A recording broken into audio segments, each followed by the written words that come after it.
Aujourd'hui, nous nous penchons sur un commandement qui résonne parfois lourdement dans nos vies. Honore ton père et ta mère, afin que tes jours se prolongent dans le pays que l'Éternel ton Dieu te donne. Paul le reprend dans Éphésiens chapitre 6 des versets 2 à 3, en soulignant qu'il s'agit du premier commandement avec une promesse, une vie longue et bénie. Mais pour tant d'entre nous, ces mots ne suscitent pas immédiatement la joie ou la gratitude. Au contraire, ils évoquent des souvenirs douloureux, des parents absents émotionnellement, des familles toxiques où l'amour était rare, des blessures qui persistent même à l'âge adulte. Peut-être avez-vous grandi avec des parents qui n'ont jamais vraiment porté d'attention à leurs enfants, obsédés par le travail pour accumuler des biens matériels au détriment de vos besoins affectifs. Ou des parents toxiques qui vous dévalorisent et vous rendaient coupable de tout. Ou pire encore, peut-être avez-vous subi des traumatismes énormes comme la perversion narcissique, la violence ou l'inceste. Et vous vous demandez comment honorer des parents qui vous ont fait souffrir ou qui n'ont pas su s'occuper de vous comme il se doit. Si c'est votre histoire, sachez que vous n'êtes pas seul. Je sais de quoi je parle, car j'ai moi-même une mère toxique qui m'a fait beaucoup souffrir, et je comprends la lutte intérieure que cela engendre. Sans m'étendre sur mon parcours, je veux vous encourager.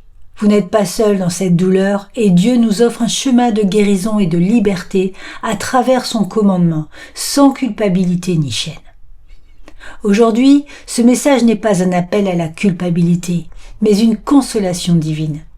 Dieu notre Père compatissant ne vous a pas donné ce commandement pour vous accabler de chaînes invisibles. Non, il l'a offert comme un chemin vers la liberté, la guérison et la grâce. Alors ensemble, explorons en profondeur ce que signifie vraiment honorer, non comme un devoir écrasant, mais comme une expression libératrice de l'amour de Christ qui guérit les blessures les plus profondes. Commençons par le fondement. Qu'entend la Bible par honorer ? Dans l'Ancien Testament, le mot hébreu kabed signifie rendre lourd, au sens de donner du poids, de la valeur, de l'importance. Dans le Nouveau Testament, en grec, c'est timao, qui évoque accorder de la valeur, estimer hautement, respecter ou révérer. Selon les lexiques comme Strong, cela implique de reconnaître la valeur intrinsèque d'une personne, de la traiter avec dignité et d'attribuer une haute estime, non pas basée sur leur mérite parfait, mais sur leur position donnée par Dieu. Les parents, aussi imparfaits qu'ils soient, sont les instruments par lesquels Dieu nous a donné la vie. Honorer, c'est valoriser ce rôle divin tout en reconnaissant leur humanité. Mais attention, l'honneur n'est pas une approbation inconditionnelle de leurs actes. Ce n'est pas ignorer les abus, la négligence ou la toxicité. Regardez le contexte biblique. Juste après le commandement dans Éphésiens chapitre 6 au verset 2, Paul ajoute au verset 4 « Et vous, pères, n'irritez pas vos enfants, mais élevez-les en les corrigeant et en les instruisant selon le Seigneur. » Dieu établit une responsabilité mutuelle. Si vos parents ont manqué à ce devoir, en vous violentant, en abusant de vous, en vous manipulant, en vous culpabilisant, en ne vous donnant pas d'affection et en étant centrés sur eux-mêmes, cela ne vous rend pas coupable de ne pas honorer assez. Au contraire, Dieu vous invite à un honneur équilibré. Respectez leur position sans endosser leurs fautes. Maintenant, abordons la réalité douloureuse. Comment honorer quand les parents sont toxiques, manipulateurs ou simplement absents émotionnellement ? Beaucoup se sentent piégés. Je les respecte, je ne leur veux aucun mal, mais je n'ai pas une haute estime d'eux. Les visites m'oppressent et je le fais seulement pour plaire à Dieu. Si vous visitez vos parents par pur devoir, mais en ressortez oppressé, vidé de toute énergie émotionnelle, le cœur lourd, est-ce vraiment de l'honneur ?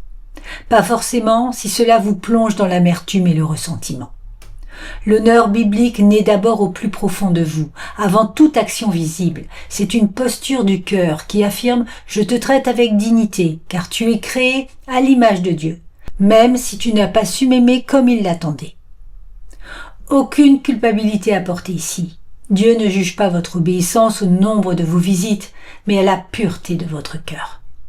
L'homme regarde à ceux qui frappent les yeux, mais l'Éternel regarde au cœur.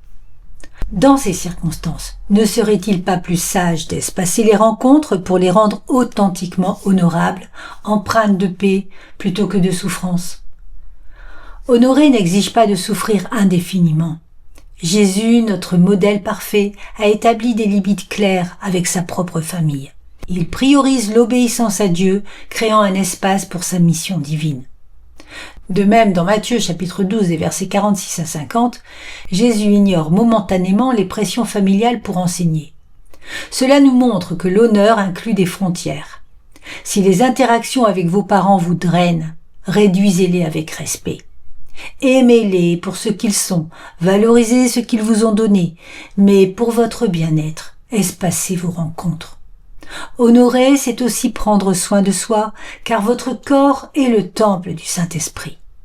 Évitez la vengeance ou la médisance, laissez la justice à Dieu. Et pour ceux qui se demandent, est-ce vraiment honorer si je respecte sans révérer? Oui, l'honneur n'est pas une admiration forcée. David respectait Saül comme oint de Dieu, refusant de lui faire du mal malgré les persécutions. Mais il n'avait pas une haute estime de lui. De même, vous pouvez accorder de la valeur à certains aspects de vos parents, sans les idéaliser. C'est un honneur authentique, libéré de culpabilité. Le pardon est au cœur de l'honneur, mais il n'implique pas une réconciliation immédiate si elle est dangereuse. Jésus commande, si vous pardonnez aux hommes leurs offenses, votre Père céleste vous pardonnera aussi. Pardonner, c'est libérer la rancune pour votre propre liberté, et non pas minimiser les blessures. Si vos parents continuent de culpabiliser ou de manipuler, priez pour eux, bénissez ceux qui vous persécutent. Honorez intérieurement, valorisez leur rôle passé, même s'ils ne s'intéressent pas à vous aujourd'hui. Dans les familles élargies toxiques, discernons aussi la manipulation. Si un frère ou une sœur cherche à vous culpabiliser, maintenez des limites fermes.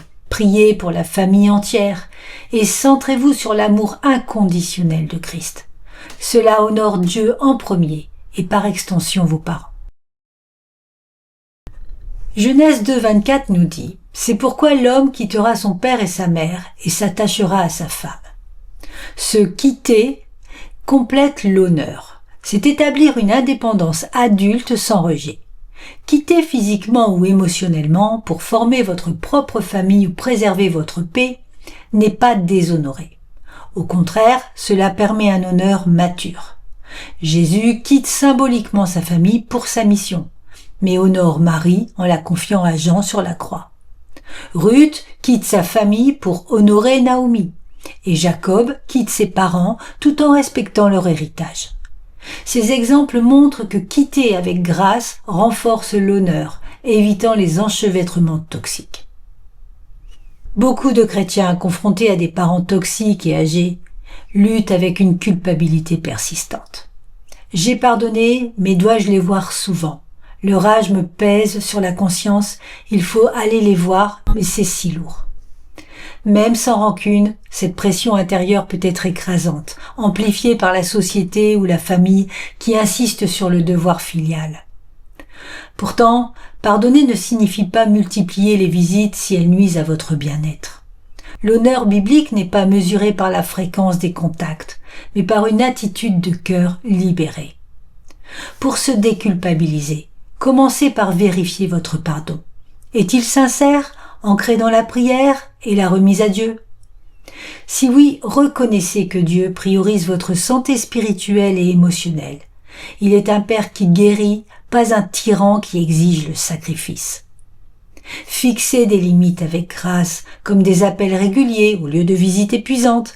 Et rappelez-vous qu'il n'y a donc maintenant aucune condamnation pour ceux qui sont en Jésus-Christ. Des témoignages chrétiens confirment cette liberté. Une sœur sur un blog évangélique partage avoir surmonté la culpabilité envers ses parents abusifs âgés en établissant des limites, réalisant que Dieu ne nous appelle pas à une relation destructrice, mais à la paix en lui. Une autre, dans un article sur God Questions, témoigne « Il n'y a pas de culpabilité à se distancer d'abusifs tant que ce n'est pas par vengeance. » Et elle a trouvé la paix en protégeant ses enfants des cycles toxiques tout en priant pour ses parents. Enfin, une femme chrétienne sur The Mighty explique « Honorer mes parents abusifs signifie pardonner sans exposer mon cœur à plus de douleur. Dieu m'a libéré de la culpabilité en me montrant que l'honneur inclut la protection de soi. » Ces histoires rappellent le psaume chapitre 27 au verset 10. « Même si mon père et ma mère m'abandonnent, l'Éternel me recueillera. » Matthieu chapitre 11 au verset 28 invite « Venez à moi, vous tous qui êtes fatigués et chargés, et je vous donnerai du repos. » Dieu, le Père parfait, guérit vos manques. Vous n'êtes pas seuls. Mes frères et sœurs, honorer son père et sa mère n'est pas une loi pour culpabiliser, mais un appel à refléter la grâce de Dieu. Il voit vos blessures, honore vos efforts et vous libère. Priorisez votre guérison, méditez sa parole, rejoignez un groupe de soutien, priez pour le pardon. Que sa grâce vous enveloppe, transformant la douleur en paix et vos jours en bénédiction promise. Prions. Père céleste, console les cœurs brisés par des relations familiales difficiles. Aide-nous à honorer sans culpabilité, dans ta grâce infinie qui guérit. Au nom de Jésus, notre libérateur. Amen.